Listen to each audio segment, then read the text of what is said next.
Ladies and gentlemen, this is the YouTube channel vlog show of inspiration and realness. Also, this is the YouTube channel vlog show of positivity, personality, and fun. This is Eric Lima Shenanigans of 1977, and now the perpetrator of these shenanigans, Big Beefy E himself from his Big Beefy Man Cave in New Bedford, Massachusetts, Mr. Shenanigans himself, and the two-time Chilling 3000 2022 End of the Year Awards winner, Eric M. Lima. Thank you very much, Mr. Announcer. Hello there, everyone. Welcome to yet another episode of Eric Lima Shenanigans of 1977, episode 877 of the show overall. It is time to talk about what just recently happened on NXT tonight, I should say. It happened 16 minutes ago. The women once again decided to kill it in the main event. It seems like to me this is one of the reasons why I think Becky Lynch is NXT Women's Champion. It could be good for the brand of NXT to elevate the women's division in NXT. You got three women already main eventing, I do believe: Tiffany Stratton, Kiana James, and Lyra Valkyria. I'll explain what the heck is going on in that situation. So as Becky Lynch kicks off NXT, and Tiffany Stratton interrupts Becky Lynch, and she goes, well, how about this a rematch between you and me tonight? And Becky Lynch is about to accept it, but then she goes, nah. Tiffany Stratton goes, no. I want it on a bigger stage. No mercy. And then Becky Lynch accepted the challenge. But then she ended up punching Stratton in the face. And then before you know it, Kiana James jumps her from behind. They were stomping her. Nobody came out to save Becky Lynch. A little bit more on that situation. Stacks and Tony D'Angelo looking at pictures of the tag teams of NXT. They say, hey, and a lot of these teams have to prove something. They win. They'll be having a seat at the D'Angelo dinner. What does that mean exactly? Well, we'll find out when we get to it. The road to no mercy starts right now. Mackenzie Mitchell interviews Ilya Dragunov as he says he's going to watch the match between Dominik Mysterio and Carmelo Hayes in the champion versus champion battle. Becky Lynch didn't interrupt Dragunov. Dragunov just shows her respect and said, hey, it's all you. And then Becky Lynch says, you two, Kiana James and Tiffany Stratton, you two dopes want to jump me? Fine, we'll make this thing a 2-on-1 handicap match. I don't think it was a wise idea by the man, but you know Becky Lynch, she never backs down from a challenge. She don't care if she's with friends or enemies. And then before the Group A match between Tyler Bate and Butch, Kayla Kincaid interviewed Noam Dar, which I remember a metaphor. That will be Oro Mensa, Lash Legend, and Jakara Jackson, all dressed up like members of the Matrix. And Noam Dar is trying to do his best Keanu Reeves impression. At least you can get the American accent down. That, I gotta respect Noam Dar for that. Then Butch interrupts Noam Dar. They got upset. Tyler Bate and Butch went at it as they were both tied up at 4, I believe, and Butch ended up winning the matchup, wins Group A. So that means he has to face the winner of Group B. If Joe Coffey beats Duke Hudson later on, he wins Group B. But if Duke Hudson wins, it'll be a 3-way tie. More in that situation in the Global Heritage Invitational. Before the matchup, though, Dominik Mysterio was talking to Trick Williams, claiming that, Trick Williams is still living in Carmelo Hayes' shadow. So I just say, this is Judgment Day's trying to put their fingerprints once again. Thea Hale and JC Jane go shopping, and Thea Hale tried on some new different clothes. Some she looked gorgeous in.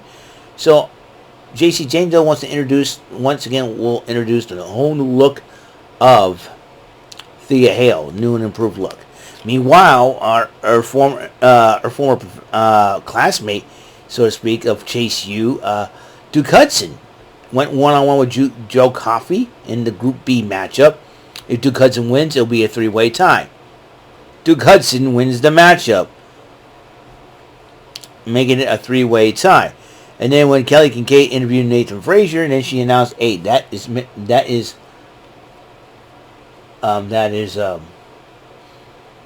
matchup will be a triple threat. It will be happening tonight." And he zipped to get changed. Meanwhile, via X.com, which is formerly known as Twitter, Mr. Stone gave us a not so good news update on Von Wagner, but Wagner appreciates all the well wishes. It seems like, and according to Vic Joseph said, it'll be a long road to recovery. Roxanne Perez went one-on-one with Lola Vice, and despite having Elektra Lopez there, Roxanne Perez did pick up the victory over Lola Vice. Remember, Eddie Thorpe addressed Dijak. He says, how about this? Next week, you and me, strap match. That will be happening. And as Becky Lynch was kind of contemplating about her fight against Stratton and James, Roxanne Perez did talk to Becky, and then Becky says, you keep doing your thing, encourages her. He says, how about this, man? You can't have to fight alone. I'll team with you. Yeah, but you got to get your little shoulder checked out. But you did well out there, and they fist bump, a little respect. Looks like Roxanne Perez is really encouraged. I'm telling you one thing right now, Becky Lynch is believing in the women's division in NXT. And I got to respect Becky Lynch for that. I'm going to move the camera a little bit here. And let's see, where am I here? All right, champion versus champion matchup. It as Ilya Dragunov joined on commentary. It goes Carmelo Hayes and Dominik Mysterio.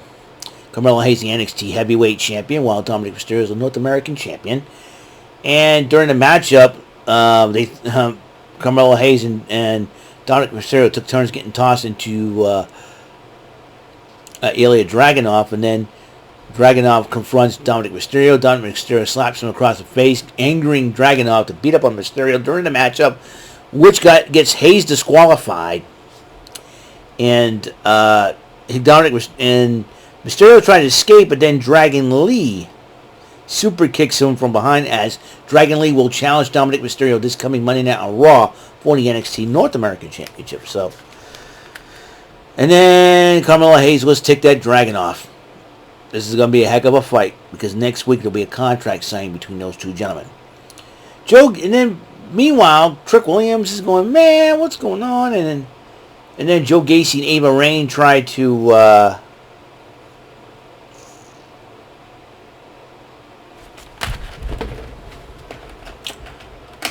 hold on just a second.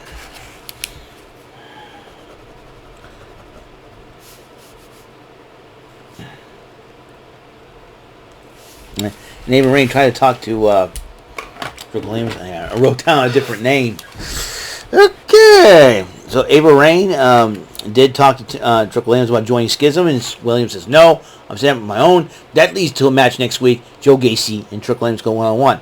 Andre Chase tried to pep talk Hudson after he was tired. He said, listen, we got one more matchup, man. Let's go out there and get it. And then Duke Hudson goes, yeah. I think both of them missed the hail. Then the Global Heritage Invitational Group B tiebreaker, Nathan Frazier, Duke Hudson, and Joe Coffey. They were brawling all over the place, but in the end, Joe Coffey does win the matchup, and he'll face Butch. Butch is going to need some backup against Gallus. Hopefully, Sheamus is medically clear to fight, and he's going to need to talk to Ridge Holland. Now, I think it could start a feud between Gallus and the Brawling Brutes. So, we'll see what happens next week. But before that matchup, Scritch, Bronco, Neiman, Lucian Price won some money with dice. That rhymes. And they were talking about fighting in the tag team division and taking what's theirs. So, Script says, that's why I wanted to roll with you, because it wasn't us. But again, Mackenzie Mitchell interviewed Hank Walker and Tank Ledger. Said, hey, they want a piece of us. We'll come to feast. And that's what we're going to do. So next week, Hank Walker and Tank Ledger, winner against Lucian Price and Bronco Nemo, winner of that matchup will be at the seating at the D'Angelo dinner table. Interesting. Meanwhile, Mackenzie Mitchell interviewed Mustafa Ali who was not very happy the fact that Dragon Lee got his shot first against Dominik Mysterio for the North American title, but he says he'll deal with it this Monday night on Raw. How is he going to do? And then Tiffany Stratton tells Tank, good looking out, but Keanu James agrees with Tiffany Stratton on a lot of things. What you surprised? I'll tell you on the way. Briggs and Jensen, Jensen were talking about what happened last week, and Briggs says it's all on you. What do you mean it's all on me? You brought him in. I thought it was a great idea. I thought he was a good guy too. And So, and as they were arguing about it, Baron Corbin goes, hey, what are you arguing? I don't care. And Brooks Jensen was trying to be, and who was very understanding of what kind of situation that was, because Brooks went through it with Kiana James. So Baron Corbin interrupts them, and then Josh Briggs gets upset.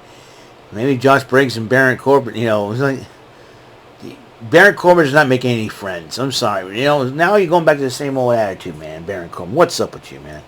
And then Carmelo Hayes was addressing Ilya Dragunov at the parking lot. He says, listen, I'm going to show him why I'm the champion and all that, and at No Mercy, it's going to be no different, he says.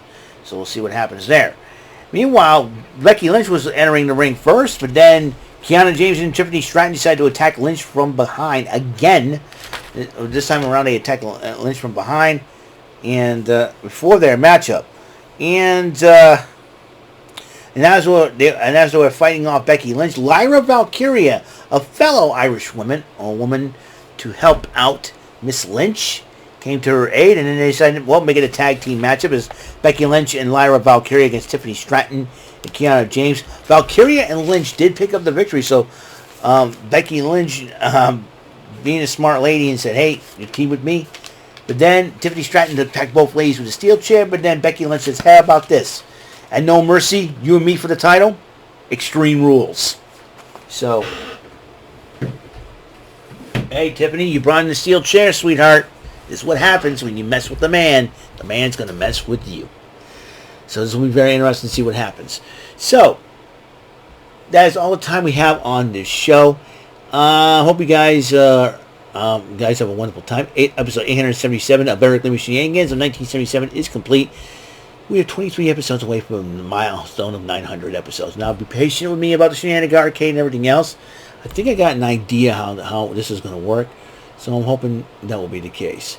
So I will see you guys later. You guys have a wonderful day. And until the next episode comes rolling around, Mr. Announcer, take us home. That is all for today's episode of the show. This is Mr. Lima speaking for Eric Lima Shenanigans of 1977. A Big Beefy E, do it for Bob Saget production. And in association with A Sweet Bofa Raving Dingleberries Telepictures and Distribution. Thank you for watching another great episode of Eric Lima Shenanigans of 1977. Until the next episode, goodbye for now.